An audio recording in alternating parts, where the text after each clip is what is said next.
Салям алейкум, хайрлах шамлар, витаю в эфире телеканала АТР. Вы смотрите информационную программу «Бугунь». В студии для вас работаю я, Гульсум Халилова. В следующем часе с нашим гостем будем обсуждать самые актуальные новости, которые появились в информационной повестке дня, которые непосредственно касаются временно оккупированного Крыма. Вы также можете присоединиться к нашему эфиру. На экраны ваших телевизоров режиссера будут выводить номера телефонов. Звоните нам абсолютно бесплатно по Вайберу, либо можете использовать программу Skype и звонить, задавать интересующие вас вопросы. Ну а я рада представить гостя нашей студии. Максим Джигун, политолог. Витаю вас. Доброго дня. Давайте нашу беседу начнем со следующего информационного сообщения. В постоянном представительстве президента Украины в Автономной Республике Крым указывают на то, что проведение голосования за поправки в Конституцию Российской Федерации в Крыму и Севастополе неправомерно с точки зрения международного права, поскольку Крым и Севастополь – это неотъемлемые составные части территории Украины. Давайте послушаем. Будь-які результати проведення такого голосування на тимчасово окупованій території України не вважатимуться легітимними ані Україною, ані міжнародним співтовариством. Закріплення в Конституції Росії положень про те, що дії, направлені на відчуження частини території Росії, а також заклики до таких дій не допускаються, не мають жодного юридичного значення щодо тимчасово окупованої території Автономної Республіки Крим та міста Севастополя, оскільки вони є невід'ємними складовими частинами території України, а не частинами території Росії. З точки зору міжнародного права його основних принципів статуту ООН, Росія не є сувереном території Автономної Республіки Крим та міста Севастополя. І відповідно, так зване включення цієї території до складу Росії є неправомірним і не має жодних юридичних наслідків. Ну вот министр иностранных дел Украины Дмитрий Кулеба уверен, что никакие нынешние юридические изменения в Конституцию России не помешают деоккупации Крыма. Об этом он сказал в интервью радио Крым Реалии. Давайте послушаем. Що б не було написано в Конституції Росії, деокупація Криму неминуче станеться, і юридичні аргументи Конституції Росії не матимуть ніякого тут значення. І по-друге, не маючи цих положень в Конституції, Росія, проте, пішла на незаконну тимчасову окупацію. Тому зараз це просто все гра в слова. Спроби створити якісь юридичні конструкції, які нібито посилюють гарантії того, що Крим залишиться у складі Росії. Але для міжнародного співтовариства це все речі абсолютно штучні. Ну и уже есть реакция Европейского Союза, которая не признает проведение на территории оккупированного Крыма голосования о внесении поправок в Конституцию Российской Федерации. Об этом говорится в комментарии представителя ЕС по вопросам внешней политики и политики безопасности Петеростану, которая имеется в распоряжении ОНН. Дипломат говорит следующее, цитирую. «Европейский Союз твердо поддерживает территориальную целостность и суверенитет Украины. Европейский Союз не признает незаконную аннексию Крымского полуострова России, что является нарушением международного права. Поэтому мы не признаем проведение голосования России на территории полуострова, который является частью Украины». Он подчеркнул также, комментируя недавний визит евродепутатов в оккупированный Крым, что Европейский Союз не признает так называемых наблюдателей за выборами или их оценки. Очень хорошее заявление Европейского Союза. Вот услышали мы сейчас министра иностранных дел Украины Дмитрия Кулебу, постоянное представительство президента ВРК, да? А что дальше?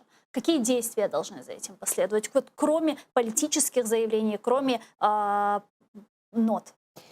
Зараз ми вже можемо бачити ось дійсно реакцію від різних інституцій, і українських, і закордонних, що є дуже доцільним і правильним, оскільки якщо наш голос не буде почути від нас самих, то ніхто за нас нічого не буде казати. Так? Тому перше і найважливіше – це зберігати одностайність позиції всередині держави і демонструвати те, що жодні голосування на території окупованих територій українських не можуть вважатися за юридично якісь доцільні і правильні, так, і законні, що найголовніше. Ну і, звісно, ось такими закликами ми не стільки мобілізуємо, скажімо, українське суспільство, так, і даємо йому сигнал того, що ми там не сприймаємо політику, яку проводить наразі Росія, а ми, скоріше за все, більше орієнтуємося на західних наших партнерів і даємо їм сигнал про те, що ми цього не визнаємо і тим самим просимо їхньої підтримки. Ну от, власне, заяву, яку зробили європейські депутати і Європейський Союз, я впевнений, що вона є результатом ось цієї співпраці між українською владою і нагадуванням проблематики, яку ми маємо на європейській арені. Тому те, що зараз кажуть європейські наші колеги, це результат, очевидно, спільної роботи і української влади, і наших колег із-за кордону. Тому в даному випадку ми не маємо можливості якось юридично це оскаржувати так на міжнародному особливо рівні, тому що немає в принципі суб'єктності з російського боку в Криму. Так тому це більш очевидно політичні заяви, які на цьому рівні, на жаль, і залишаться, оскільки в юридичній площині так досягнути якогось компромісу, чи що найголовніше реалізувати на практиці так якесь оскарження і змусити Росію не враховувати результати голосування на окупованих територіях і саме в Криму неможливо просто, оскільки ми знаємо, що це знову ж таки довга політична гра, в якій є зацікавлення з боку Росії, і доки ця держава самостійно не захоче або її не змусять зовні відмовитися від тої політики і риторики, яку вони мають наразі, жодних результатів не буде. Ну, это политическая сторона, вот эти заявления. Но мы же можем с юридической точки зрения тоже как-то влиять, вводить какие-то санкции, либо способствовать введению санкций в отношении тех, кто организовывает незаконно этот плебисцит. Як бачимо, санкції наразі є чи не єдиним інструментом, в принципі, впливу на Росію, оскільки жодні юридичні зобов'язання їхні, ні трибуналів, ні інших юридичних установ чи судів не мають якогось прямого впливу. Вони просто ігнорують їх, не виконують і продовжують здійснювати свою авторитарну, абсолютно окупаційну політику. Так? Тому дійсно на сьогоднішній день дипломатія не придумала якихось якісніших інструментів боротьби з Росією, окрім санкцій. Так? І ми бачимо, як вони накладаються за різними сферами фактично діяльності російської. І незважаючи на те, там, що кажуть, що вони не мають якогось впливу, вони мають, безперечно. Ми не можемо сказати, що санкції є єдиним інструментом, який дозволить нам повернути наші територію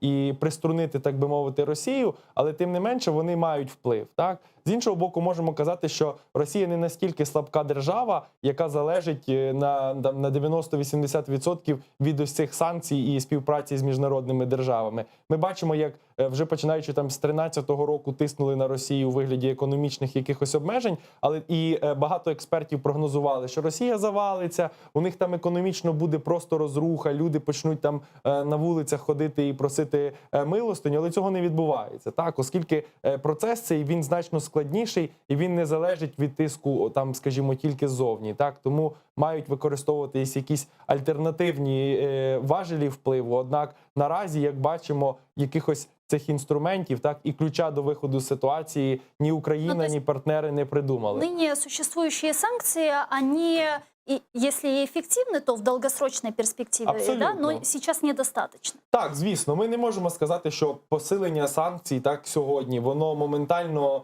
призведе до миру, так і до відновлення територіальної цілісності України. Ну, смотря України. какие санкции. Просто вот многие говорят о введении более радикальных санкций в отношении Российской Федерации, которые бы могли существенно приблизить деоккупацию полуострова и существенно изменить ситуацию, такие как введение эмбарго на нефть и газ, отключение Российской Федерации от международной системы SWIFT. Так, ви знаєте, в мене ось є певні побоювання з приводу можливості реалізації цих санкцій, оскільки в найгарячішу пору, коли відбувалась ось тільки окупація наших територій, анексія Криму, таких радикальних заходів вжито не було. І ми маємо розуміти, що з часом, як європейці, так і американці, вони перестають, розумієте, звертати на це таку велику увагу, як це було раніше. І якщо ми хочемо, аби наш голос був почутим, ми маємо з усіх можливих майданчиків, скажімо, транслювати наші позиції і переконувати наших партнерів в тому, що і для них вигідне продовження такої ж політики жорсткої по відношенню до Росії. Однак, що стосується таких радикальних кроків, я думаю, що умовами для ось таких обмежень так щодо Росії повинні бути якісь дуже глибокі внутрішні інтереси окремих держав чи Європейського Союзу в цілому. А как вы думаете, почему в 2014-м не было должной реакции? Була реакція, але недостатньо. Так, вона була недостатня і дуже багато, скажімо, про це зараз існує полеміки, так, чому цього не було. Я Як на просто мене, почему задаю вопрос, да, ведь у нас есть такой меморандум, который называется Будапештский, и страны-подписанты этого Будапештского меморандума гарантировали нам нашу территориальную целостность. Мы отказались от своего ядерного потенциала, а они нам обещали нашу территориальную целостность. Одна из этих стран нарушила и напала на нашу страну, но есть же Соединенные Штаты Америки, есть Британия, которые нам гарантировали. от з точки зору юридичної, якщо аналізувати, то чимало конституціоналістів, юристів, які от досліджували це питання, вказують, що формально ці країни, як не парадоксально, але виконують умови цього договору, оскільки вони формально визнають територіальну цілісність, так? І змусити їх діяти в якийсь інший спосіб теж дуже важко, оскільки ми не маємо можливості прямого впливу. Так, це завжди процес дипломатичних перемовин. І от зараз, до речі, активізувався напрямок в офісу президента, і про це казали люди з оточення Зеленського, про те, що вони мають ідею про те, як залучити знову ж таки Америку і Великобританію до процесу врегулювання ситуації, тобто відновлення Будапештського меморандуму, ось цього такого майданчику міжнародного. Однак існують певні перестороги і складнощі в цьому, оскільки як Велика Британія, так і Сполучені Штати, так і інші західні держави перед тим, як вступати в процес якихось переговорів, повинні точно прорахувати всі ризики, які вони нестимуть від них, так? І це не такий простий процес. Тобто нагадувати про це обов'язково потрібно, оскільки якщо ми не будемо говорити, за нас цього ніхто не згадає. Але разом з тим ми маємо розуміти, що якихось прямого змушування так до співпраці з нами і відстоювання наших інтересів ніхто робити не буде доти, доки ми в дипломатичний спосіб не знайдемо важелів впливу і переконання того, що це важливо і для Ну, цих тут должен держав. быть интерес этих Абсолютно. стран. Я просто не знаю, насколько корректно приводить такой пример, но вот если вспомнить 1991 год, когда Ирак оккупировал Эль-Кувейт, вы помните, тогда западная коалиция собралась во главе Соединенных Штатов Америки, и в течение 41 дня они освободили эту территорию. На все політична воля, як то кажуть. І коли існує конкретний інтерес і зацікавленість, так, в тому, для чого здійснювати той або інший там формат звільнення чи військових дій, тоді все стає значно легше і зрозуміліше. Однак, бачите, в чому справа. З Росією дуже складно грати навіть найсильнішим фактично економікам країни і найсильнішим арміям світу. Тільки вони розуміють, що Росія дуже непередбачувана, вона надзвичайно хитра, вона має величезний військовий потенціал, так? Тому до цього опонента, а він безпосередньо є, безперечно є опонентом і навіть, я б сказав би, ворогом для західної цивілізації, в принципі, до нього ставляться завжди з обережністю і, знаєте, намагаються знайти порозуміння, аніж йти просто війною, тому що це виглядає ефективніше і доцільніше для цих держав. Ну вот, продолжая тему незаконного голосования на территории временно оккупированного Крыма, там они, значит, более 200 поправок сейчас планируют ввести в Конституцию Российской Федерации. И вот одна из этих поправок, это она ставит российское законодательство в приоритет над международным. И следующая поправка, которая делает неконституционным любые переговоры по политиков, дипломатов, да, по передаче земель. Какие у нас остаются международные механизмы давления, если они на своем конституционном уровне сейчас просто запрещают говорить про Крым, про оккупированный Крым, и международное право ставят, свое право ставят ниже, выше международного? Так, фактично, ми наразі живемо в доволі складний час, коли от міжнародна архітектоніка судової системи і, в принципі, міжнародна система взаємовідносин міжнародних, так, вона є надзвичайно хиткою, вона є надзвичайно застарілою, вона є в дечому архаїчною такою, яка потребує, знаєте, певного оновлення і реформ. І дійсно дуже актуальне питання, які в нас є інструменти. Ну, здавалося б, є Радбез ООН, так, є засідання. Однак бачимо, що їхня діяльність, вона теж дуже суперечлива. Вони приймають дуже різні рішення і постанови, які часто суперечать одна одній і які не мають, в принципі, прямої юридичної сили. Ну, там є Росія, у якої є право вето. Звичайно, тому це питання блокується. І наявність, так, як одного з основних членів Росії, там, яка застосовує не лише дипломатичні інструменти, але й часто фінансові, часто корупційні, для того, аби підкуповувати своїх сателітів, фактично, так, країн третього світу і терористів міжнародних також, аби вони не голосували за ті чи інші рішення, фактично блокує прийняття будь-яких рішень, які змогли б змусити її це видати. Так? Тим паче, що немає механізмів того, аби змусити ту чи іншу країну виконувати рішення ООН. Так? Тобто вона, хоч і є однією з центральних інституцій, але вона не має прямої юридичної дії, вона має в дечому такі резолюції, так, приймає, якісь дорадчі інструменти. Кажемо так само про європейські інституції, про той саму парламентську асамблею Ради Європи, де, здавалося б, ми маємо членство, і ми маємо право голосу, і ми можемо комунікувати на нашу проблематику і про неї розказувати. Але згадаємо нещодавній досвід, коли одним з керівників ПАРЄ призначили проросійського Толстой. політика, так, який абсолютно лобіює їхні інтереси. І також не зрозуміло, якими інструментами Ну и це плюс вернули відбувалося. Российскую Федерацию в ПАСЕ, потому что те шантажировали деньгами, да, и Звичайно. своими взносами в парламентскую ассамблею. Тому- То есть, когда встает вопрос цены и ценностей, мы видим, что выбирают цену.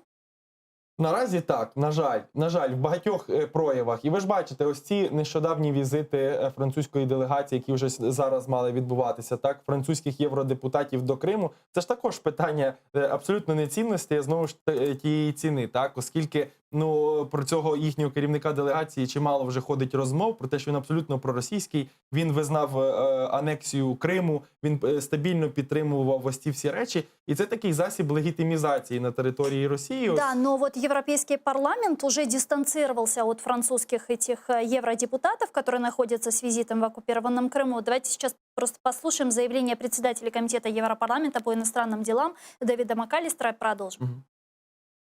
Якщо це підтвердиться, то йдеться про приватний візит, який жодним чином не зобов'язує парламент. Це не офіційна делегація Європейського парламенту. Будь-який член Європейського парламенту, який вирішив спостерігати за цим виборчим процесом Російській Федерації або на незаконно анексованому Кримському півострові, де Європейський Союз не визнає проведення цих консультацій, зробив це з власної ініціативи і ні за яких обставин не повинен якою-небудь заявою чи дією асоціювати свою участь з Європейським парламентом.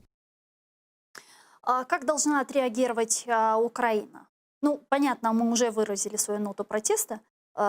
Уже вот есть политическое заявление, вот есть заявление Европейского парламента. Ну, а как мы можем привлечь к ответственности этих людей, которые незаконно посетили территорию временно оккупированного Крыма?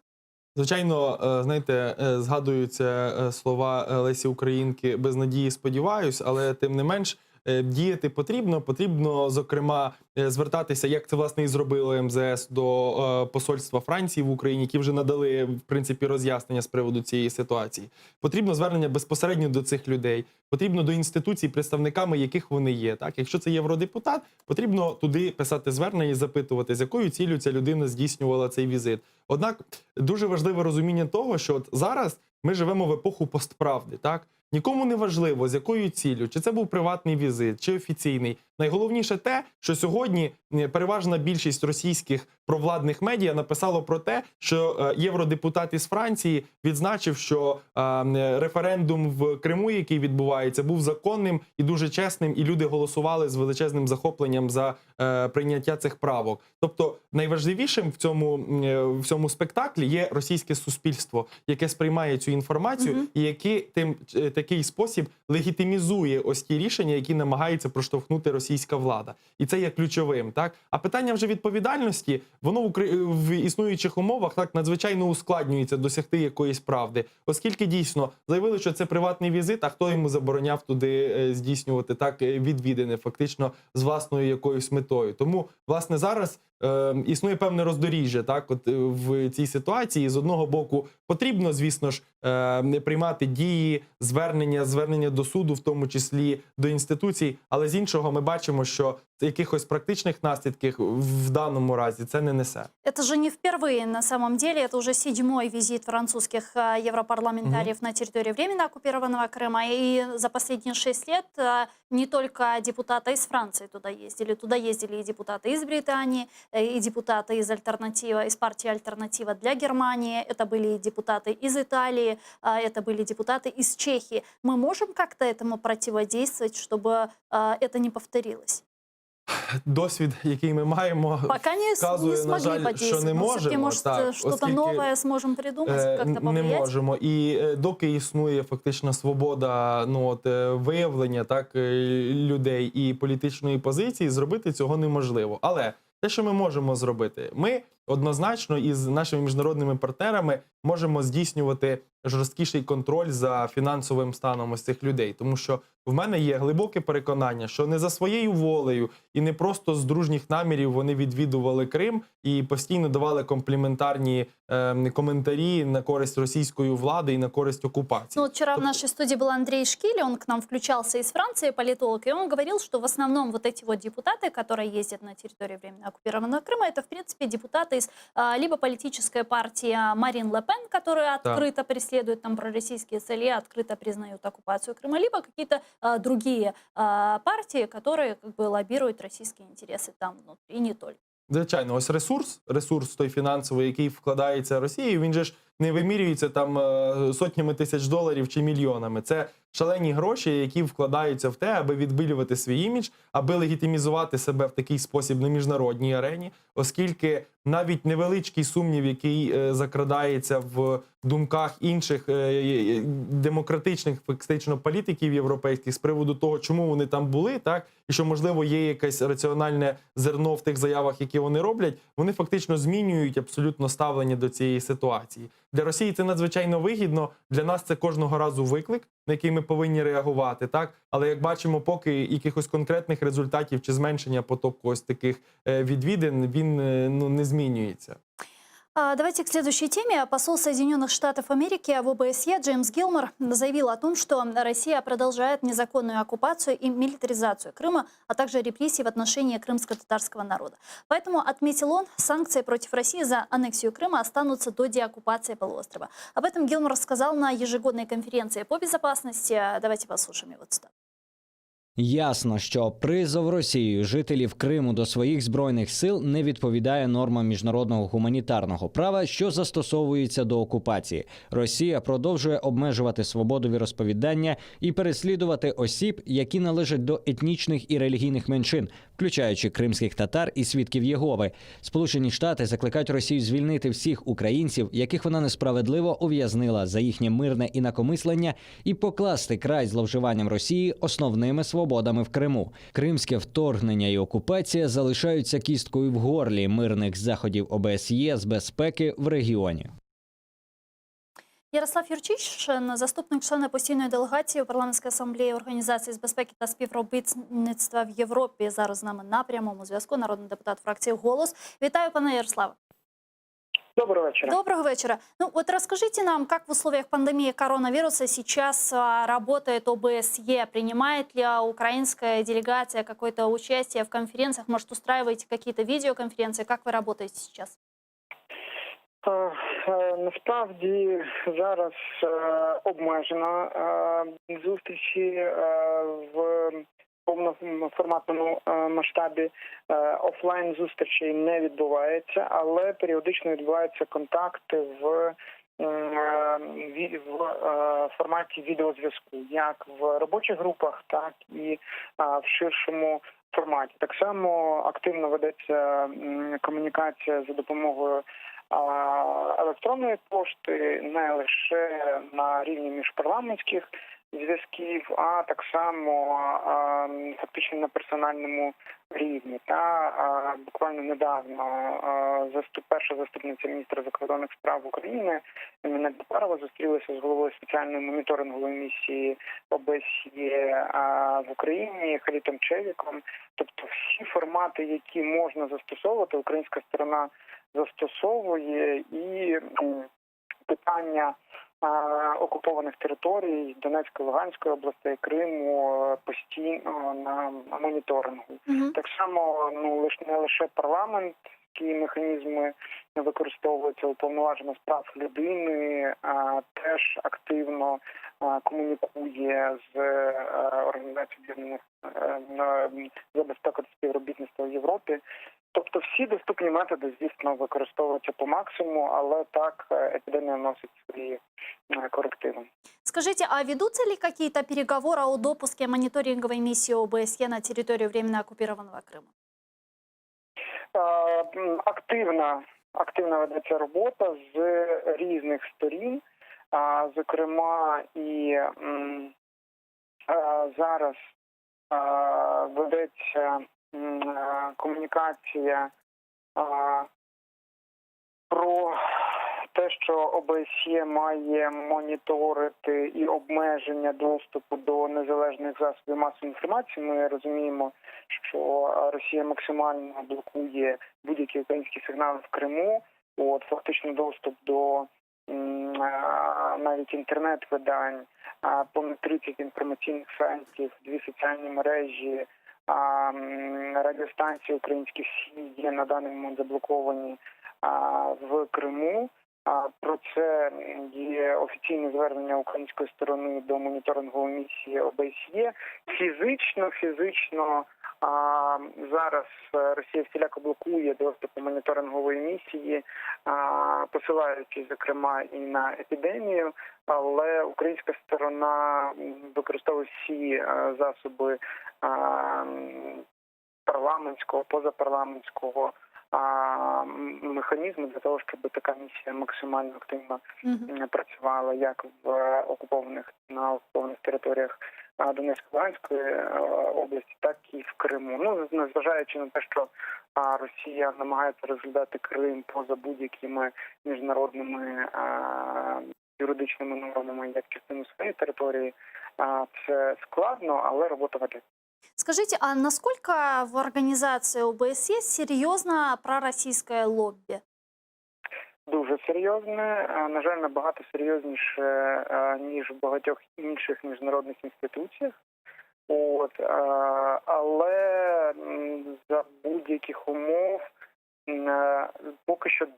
поки що вдається нам, як на парламентському, так і на загальноурядовому рівні, блокувати будь-які офіційні заходи за участі Росії. Неофіційні заходи, на жаль, відбуваються. І тут великі європейські країни, які географічно віддалені чи мають не настільки тісні стосунки з Росією, геополітичні, але дуже хороші економічні зв'язки, я маю на увазі Італія, Німеччина, моментами країни Піренейського півострову. Часто їхні делегації на персональному рівні скоріше, ніж на офіційному рівні, такі мають прямі контакти з Росією.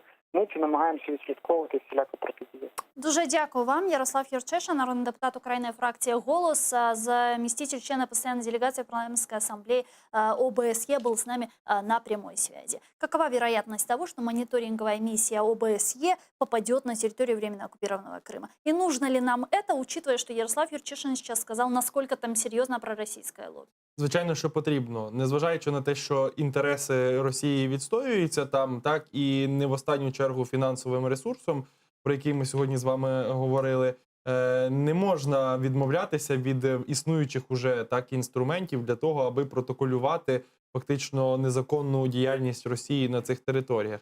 Звичайно, ОБСЄ... Мы можем мониторинговую миссию, ОБСЕ, которая попадет на территорию временно оккупированного Крыма, быть уверены, что они будут объективными? Звичайно, що не можемо. Ми не можемо бути навіть впевненими в тому, що те, що вони моніторять зараз на території Донбасу, так, що воно відповідає дійсності, оскільки було величезна кількість випадків, коли їхні дані абсолютно були протилежними до того, що казали українські військові чи українська розвідка. Так? Однак, незважаючи на це, позиція ОБСЄ і їхня наявність, вона додає якоїсь ваги, скажімо, Україні, так, в її міжнародних перемовинах. Взагалі, якщо говорити про ОБСЄ, можемо сказати, що це дуже неоднозначна структура, яка створилася фактично з відсутністю якихось інструментів впливу, окрім просто їхніх записників, камер та іншої інформації, якою вони можуть впливати на процес. Але ж насправді якогось глобального впливу вони не роблять. Якщо подивитися на історію діяльності цієї інституції, то єдиним успішним своїм заходом, якщо я не помиляюсь, вони вважають спостереження в Криму, коли була окупація саме наших територій. Тобто вони сказали, що вони виконали свою функцію, оскільки все було запротокольовано, і вони дали там звіти, передали, тобто вони її успішно завершили. Всі інші місії, які вони робили, або не закінчувалися, або переносилися, або тривають далі в замороженому форматі і не завершуються. Однак маємо розуміти, що рано чи пізно судний день для Росії прийде обов'язково. І ось всі ті речі, які будуть задокументовані не тільки українцями, але й нашими партнерами із Заходу, так і з інших держав, якщо вони будуть на користь України, це буде додатковим інструментом для нашої держави, для того, аби відстоювати інтереси наші, і для того, аби російська сторона рано чи пізно понесла відповідальність за ті дії, які вона здійснює на території України. Мгм. Давайте вот к следующей теме. Командующий Объединенных сил Сергей Наев сообщил, что вооруженные силы работают над повышением боевых возможностей на крымском направлении. Давайте послушаем цитату. Ми чітко розуміємо всі сценарії розвитку ситуації на цьому напрямку і адекватно оцінюємо можливості Збройних сил Росії щодо нарощування військової сили за короткий час. Тому вже виконали певну частину робіт по підвищенню бойових можливостей наших військ на цьому напрямку і продовжуємо цю роботу кожен день. Ситуація контрольована. Дмитро Снегирьов, співголова громадської ініціативи «Право справи» з нами зараз на прямому зв'язку. Вітаю вас. Добрый день. Ну вот вы только что услышали цитату командующего Объединенных сил Сергея Наева, который сообщил, что вооруженные силы работают над повышением боевых возможностей на крымском направлении. Что думаете? Ви знаєте, Гульсум, я хотів би звернути увагу на іншу цитату пана Наєва, який заявив про те, що інформація щодо можливого вторгнення Російської Федерації з території анексованого Криму на території Херсонської області наразі не знайшла свого підтвердження. Я нагадаю, 26 червня «Права справа», організація, яку очолює, оприлюднила інформацію про те, що, скажімо, повідомлення про передислокацію військових підрозділів Збройних сил Російської Федерації з метою можливого вторгнення з території анексованого Криму на територію Херсонської області наразі не відповідають дійсності.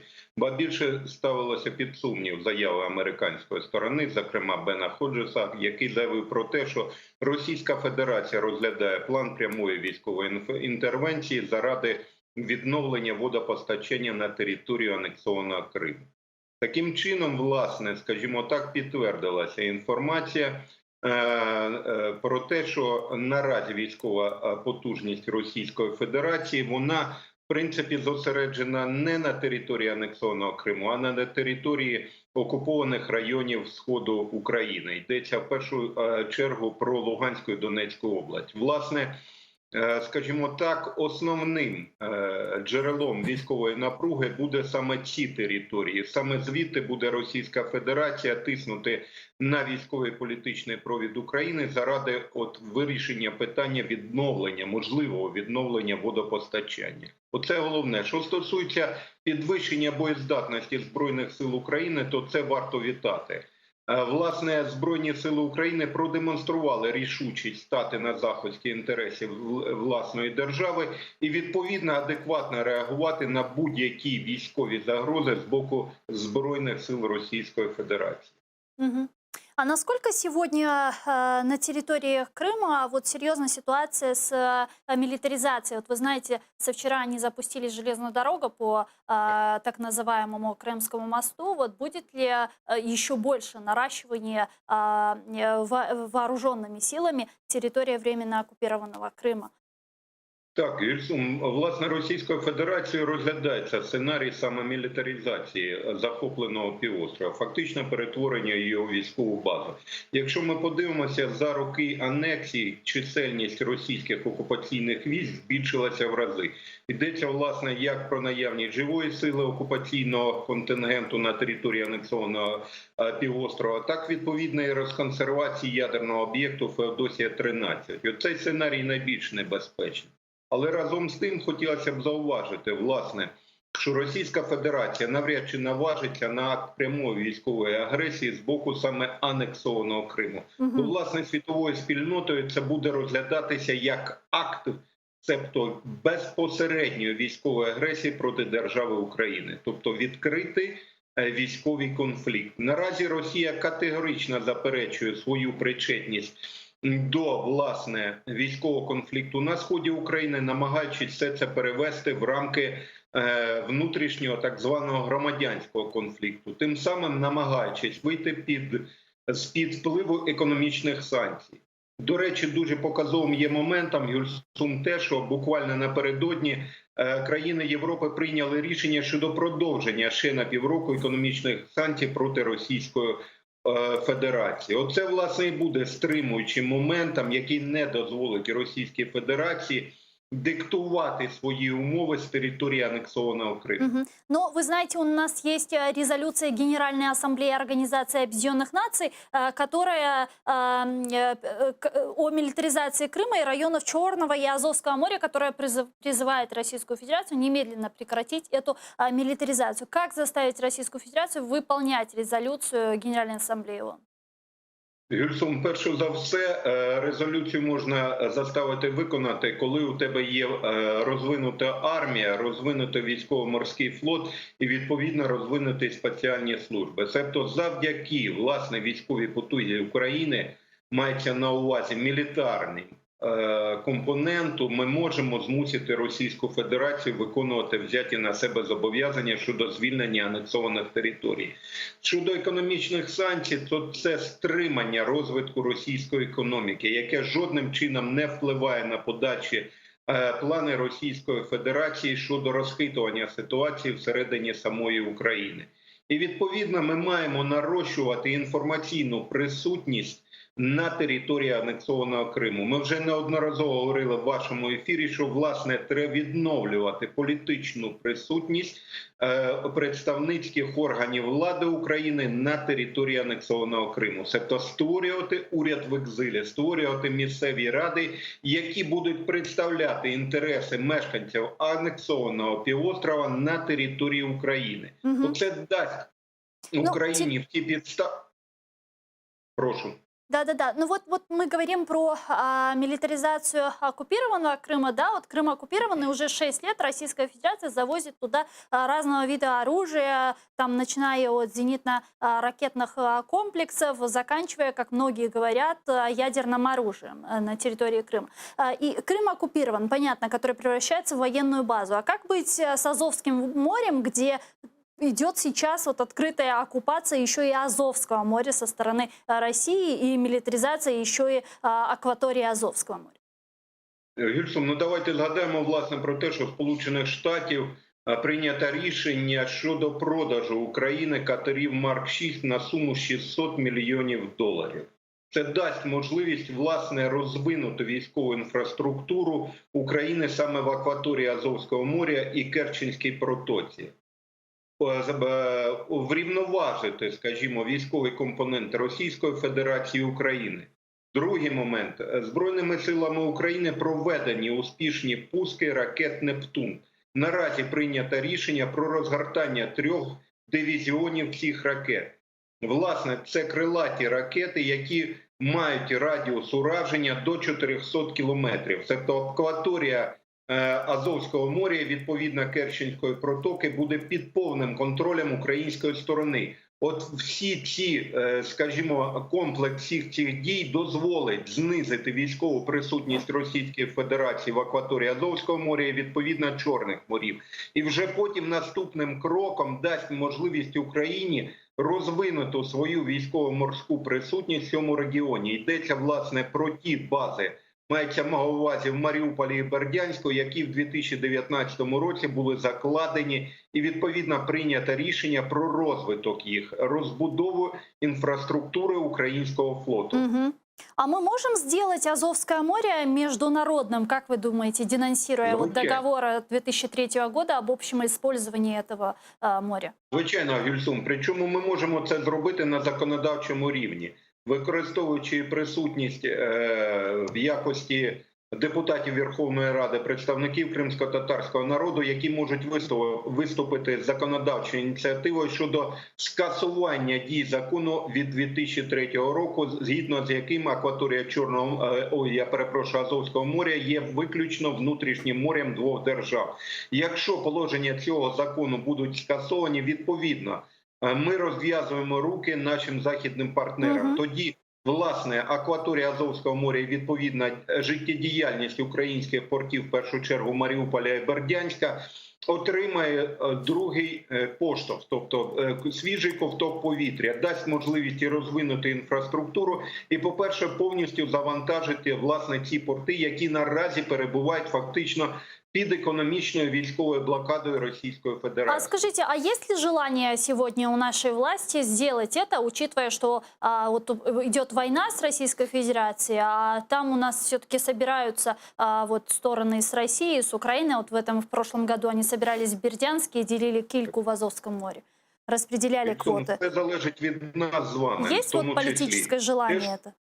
Ви знаєте, ну по великому рахунку, якщо говорити про настрій представників діючої влади, то якщо раз по разу лунають пропозиції щодо відновлення водопостачання в Крим як можливість компромісів по окупованих територіях Донбасу, то скорше за все бажання немає. Але Гільсум, якщо ми будемо сидіти у розбитого корита, як то кажуть, і дивитися на територію анексованого Криму, то ситуація ніколи не зміниться. Нам треба просто бити на сполох, бити в дзвони і, відповідно, привертати увагу в першу чергу європейської і міжнародної спільноти до ситуації на території анексованого Криму і в акваторії Азовського моря. І, відповідно, вимагати від діючої влади конкретних рішучих кроків щодо зміни ситуації на користь України. Тоді можливі якісь зміни. Все інше – це від лукавого. Дуже дякую вам. Дмитро Дякую вам. Снегирьов та співголова громадської ініціативи «Права справа» был с нами на прямой связи. Дуже дякую. Что думаете относительно милитаризации полуострова Крым, относительно милитаризации Черного и Азовского региона? Однозначно, що зберігається ця загроза, і я впевнений, що Росія використовує всі важелі, які вона має, для того, аби дійсно заполонити Крим військовою технікою, і не виключно, що ядерною зброєю, оскільки в разі наявності там ядерної зброї в найближчій перспективі говорити про можливість повернення Криму взагалі закривається питання. І це буде додатковим таким, знаєте, шантажем, способом шантажу з боку Росії, в разі, якщо ми будемо підіймати це питання на глобальному такому міжнародному рівні. Так? Тому це дійсно так. І зрозуміло, що і планувалось, очевидно, що після окупації Крим стане додатковим таким плацдармом, так, для розвитку військової потужності Росії. Я дуже сумніваюся, що в них є наразі якісь прямі наміри для того, аби продовжувати наступ на материкову територію України, так, оскільки вони і так розуміють, що Росія виснажена, ті міжнародні санкції, які є, вони дуже сильно вдаряють, хоч і цього не проявляється там, скажімо, зовнішньо, так, і це не такий короткотерміновий, скажімо, процес, вплив санкцій, однак вони мають свій вплив, так, і Росія від них страждає. Ну і по-третє, через те, що в Росії є чимало зараз інших сфер діяльності і напрямків, на які вони хочуть протиснути свої інтереси, так, в тому числі і всередині країни, і на міжнародній арені. Тому я маю і сподівання, і такі прогнози того, що наразі немає якоїсь загрози для того, аби повноцінно наступати на материкову Україну. Давайте к следующей теме. Возможные новые санкции Соединенных Штатов Америки в отношении Северного потока-2 нацелены на остановку реализации проекта, который реализуется в соответствии с законодательством Европейского Союза и поэтому неприемлемы. Об этом заявил в среду статс-секретарь МИД ФРГ Нильс Санн на заседании Комитета Бундестага по экономике и энергетике, посвященном теме строительства газопровода «Северный поток-2» и сохранения энергетического суверенитета Европы. Давайте послушаем цитату.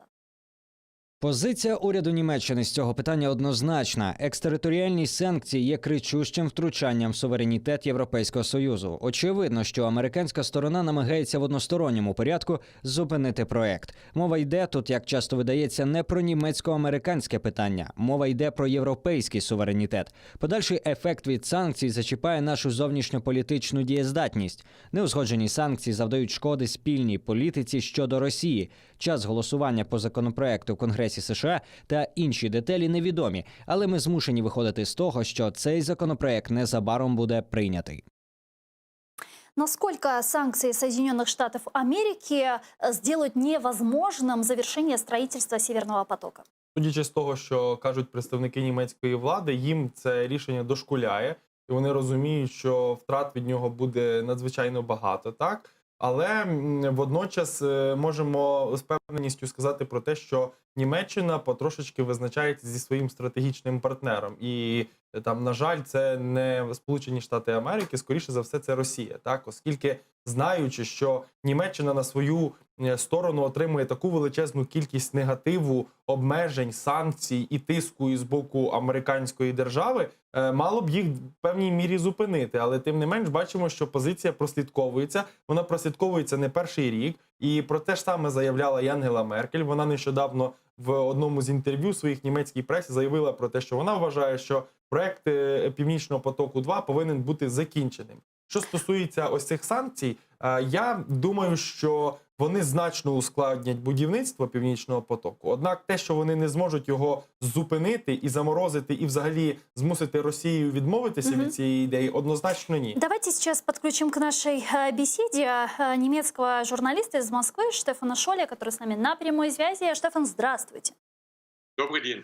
Добрый день. Вот возможные новые санкции со стороны Соединенных Штатов Америки в отношении Северного потока-2. Насколько делают невозможным завершение строительства Nord Stream 2? Ой, это я вам не скажу. Я не эксперт. И я думаю, что в принципе в техническом плане это невозможно. И есть опасность, что американцы действительно сейчас начинают санкции не только против компаний, а также против властей европейских, немецких.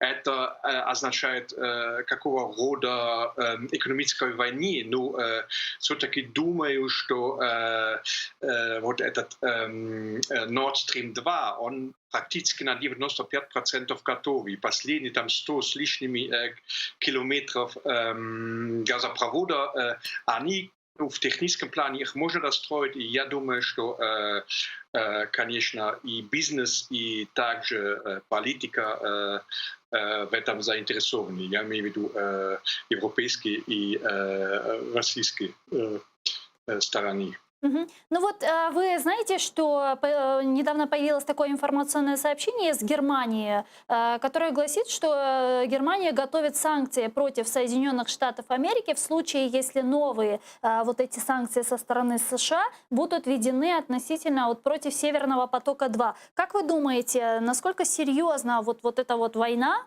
повлияет на отношения Германии и Соединенных Штатов Америки? Чем это все закончится?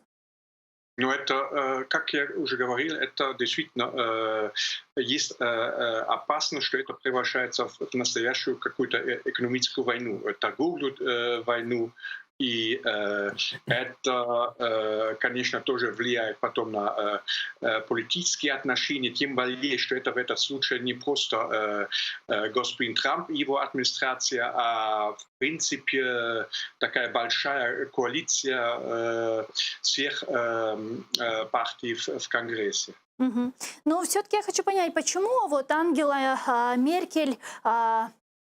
Официальная Германия готова пожертвовать своими связями с Соединенными Штатами Америки и готовы предпочесть сотрудничество с «Газпромом». Почему для них это так важно?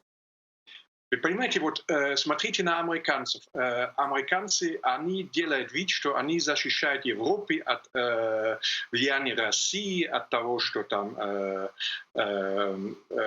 Германия, например, станет зависимой от российского газа.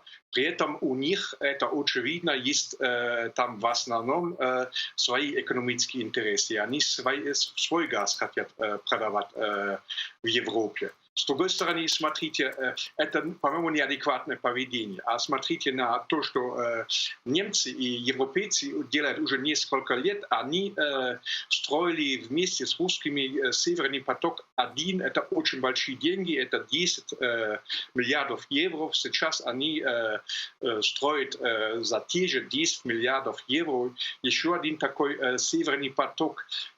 Не менее тем, что есть достаточно большие и достаточно многие возможности сейчас купить и жиженый газ и транспортировать этот газ через других уже существующих, между прочим, и через Украину существующих газопроводов. Значит, это тоже неадекватное поведение. И я лично это не понимаю, потому что все-таки госпожа Меркель достаточно часто говорит, что она поддерживает Украину, но этот вопрос, насколько после достроения Северного потока-2 русские еще будут пользоваться украинским транзитом, это очевидно, что не будут. Дуже дякую вам. Спасибо вам большое. Немецкий журналист Москва Штефан Шоль был с нами на прямой связи. Благодарю. А гостем нашей студии был Максим Джигун, политолог. Вітаю вам. Дуже дякую вам. Дякую вам. И, надеюсь, буду завитать в следующий раз в нашей студии. Спасибо. Ну, а я вынуждена завершить этот блог. К сожалению, буквально через несколько секунд. Смотрите информационную программу «Заман». Самые свежие, самые актуальные новости. Дальше, а после возвращайтесь к нам. Коршкенч.